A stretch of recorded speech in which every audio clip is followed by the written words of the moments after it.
She was born with HIV and diagnosed at 2. Up next. Whatever stereotype you're going to try to put on me isn't going to fit. That's for sure. Because there's no stopping me. Ask your healthcare provider if Biktarvy is right for you, and visit Biktarvy.com to view the important facts, including important warnings. Hey there, welcome to Plus Talk on Plus Life, where we are all about turning positive into a plus. And boy, oh boy, does my guest today personify that. Her name is Lexi Gibson. She lives in Las Vegas. She's almost 30. Hey, Lexi, great to see you. Hey, how are you doing? I'm doing real well. It's a real pleasure to meet you because, as I said there at the top, you personify turning positive into a plus because you have known nothing other than HIV your whole life because you were born with it, right? Absolutely, yes. And you have taken that and you've taken your life and all that has encumbered, and you are now doing so much good. And we'll talk about stophate.educate shortly. But let's just talk about being born with HIV and what growing up with it is like. Because so many people still think of HIV as a white gay dude's disease. Clearly not the case. Tell us your story. Yes, so I was actually born in LA, and my family was unaware of my status until I was 2 years old. On my birthday, actually, in 1993 is when I was diagnosed. I was born in 91, and my mother was sick for a long period of time, and they just couldn't figure out what was wrong with her. And they were doing a bunch of tests, but they kept skipping over the HIV test because she was a white, straight woman. And at the time, it was, they classified it as the gay black man's disease. And for years, she went undiagnosed, and they finally decided, well, let's do an HIV test because she ended up getting thrush. And they did it, and it was positive. And they tested the whole family, my father, me and my mom, and me and my mom are the ones who came back positive. Right, and obviously passed down to you. Yes, from my mother.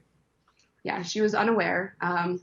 And before she passed, she ended up becoming an advocate for HIV and speaking out about it in the community. And she actually wrote the Clintons at the time when they were in office to ask for more funding for HIV.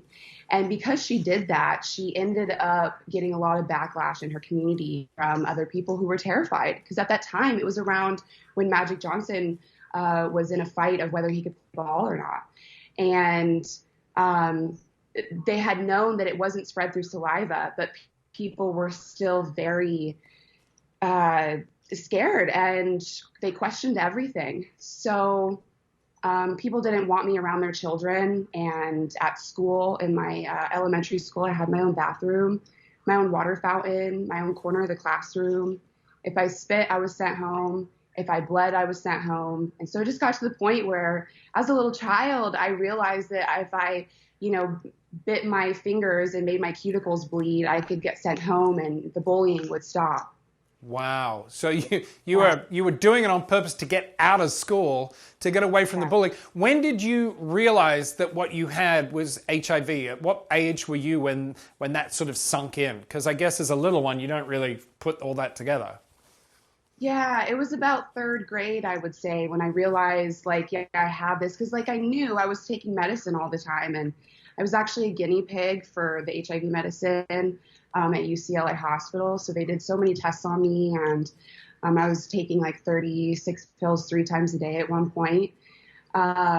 So it was rough, sickness-wise, from the side effects of the medication, but then also, really rough at school. And so it kind of just gradually over time, I knew I was different. And I never understood why people didn't want me around and they didn't like me. But it really kind of hit me, I think, when I was in third, fourth grade, and I really started when I realized, I have this scary thing called HIV and nobody wants me around them. So.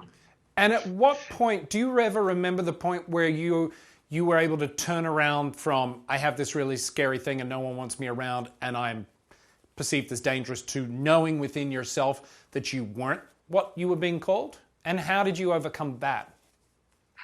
Yes. So what ended up happening, because I didn't have my own self-esteem built yet. My dad, my mom had passed away when I was 4.5. She didn't make it. And my dad really struggled with me. He worked full time. And, the emotional side of things and the healthy processing tools, I didn't really get. And although I was in therapy, my dad tried to put me in therapy. At the time, nothing was sticking for me. So I ended up adopting everyone around me, their beliefs of who I was and what I was, whether that was a freak or ugly or gross or stupid and get away from us. I took all that on. And so I felt that, and I believed that I was worthless and that I was going to die, because I was told by the doctors that I wasn't supposed to live past 13. So in my mind, that was it for me. And I was Lexi Gibson, the girl with AIDS who was going to die. And everybody wanted me to die anyways. So, but it changed because I ended up getting adopted when I was 15. My dad ended up dropping me off at a group home when I was 14 because he just couldn't handle everything anymore. And that's a whole story in itself. But I bounced around for a little bit, and then I was adopted by this amazing woman who is lesbian, Shannon Wentworth, and she was 34 at the time. And she took me in, no kids, never, her ex-wife's brother was HIV positive. So she was in the world. And so of HIV, and she ended up taking me in, and she got me in therapy, and she put me in a therapeutic boarding school my senior year when I was 17. And that really changed my life. And I realized that I have control over how I see myself by the thoughts that I think and the thoughts that I choose to adopt about myself. And so I did a lot of work to reprogram the way that I saw myself and the world. And I just came to understand, I grew empathy for other people instead of making it about me and being, I was a victim, but I stopped the victim mindset because I realized that people were fearful.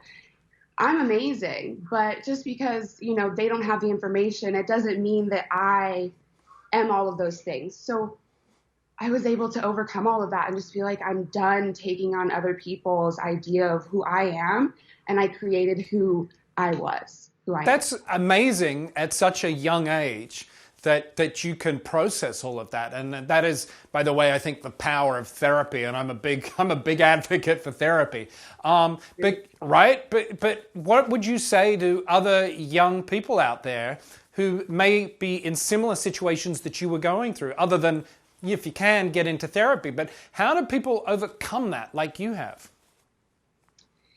Yes. It really starts with just having a desire to change your story and to change the way that you see yourself. And I stopped focusing on people who didn't want to have any type of friendship or relationship with me, but that even lessened the more confident I became in myself, because the more confident I became, the more I was able to just be and not make it a big thing and be nonchalant about it, because it isn't a big deal. I can't pass it to people. I'm undetectable. And I live a normal life just like everybody else. So I began to live in that, and that created my reality. And then other people felt that. So when I would just nonchalantly bring up that I have HIV, I would immediately educate them afterwards to give them the information. And then I let them sit with it and do what they need and ask questions. But I don't take people's reactions personally, because it's not about me. It's them and their own lack of education. It's ignorance. And I can have love for them and not make it about me. And so I changed the way that I saw the situation. And then because of that, I was able to,